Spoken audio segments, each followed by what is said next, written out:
go in. They're flooding Chicago. They're calling it Operation Midway Blitz. It's getting underway. It is an immigration crackdown targeting the third largest city.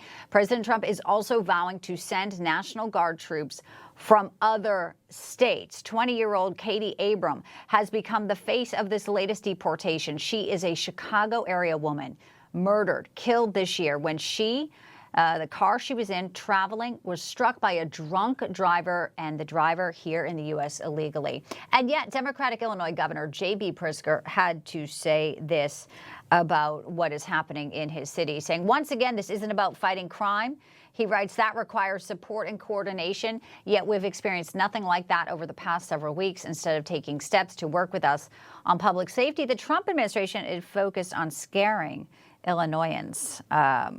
They were scared already, I think, Governor. Let's bring in our panel now. Former National Press Secretary for the Trump campaign and former Principal Deputy Press Secretary at the White House, Hogan Gidley. Good to have you, Hogan. And she is the host of the Tudor Dixon podcast, former Michigan gubernatorial candidate Tudor Dixon.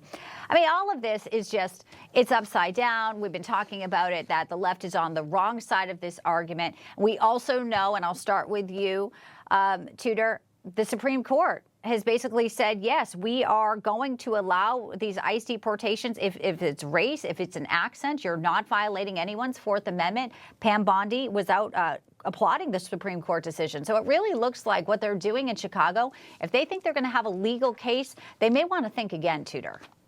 Right. Well, it's not just federal law. It's not just that the Supreme Court is saying this is okay. This is also what the American people want and what the American people voted for. They're happy with President Trump's response to this. I mean, think about this. You had President Biden, who couldn't even say Laken Riley's name. They wouldn't even talk about what was happening with illegal alien crime. And there were thousands of families across the country that had experienced this. You just talked about this young woman in Chicago. Enough is enough. The American people are on the side of the president, especially when it comes to the ICE enforcement and getting these people who have committed crimes out of our country.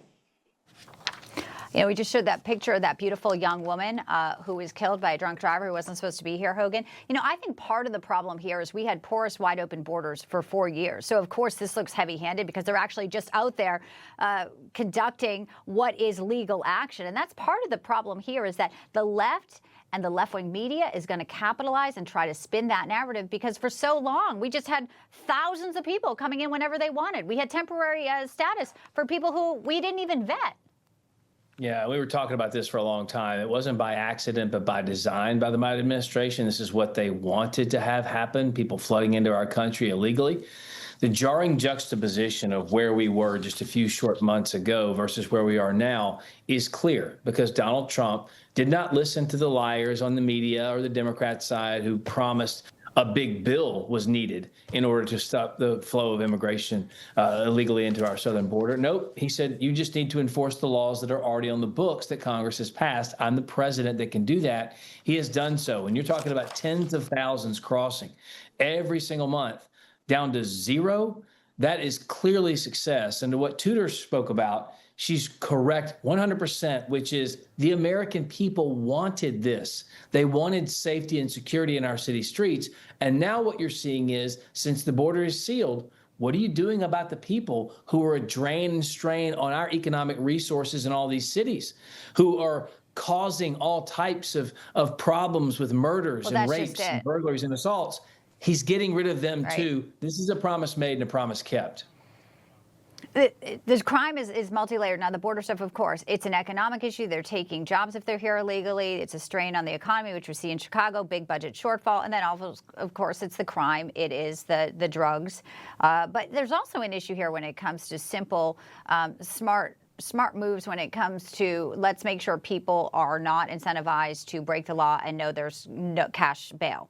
You know, there has to be bail reform. We have this tragic story. We can't talk about it enough because for so many days, no one was talking about it. 23-year-old Irina Zarudska, she left Ukraine, fleeing war, is murdered on a rail in North Carolina. But, you know, the 34-year-old suspect, Carlos Brown Jr., you know, he's been out on the streets. He's got 14 offenses, a history of mental illness.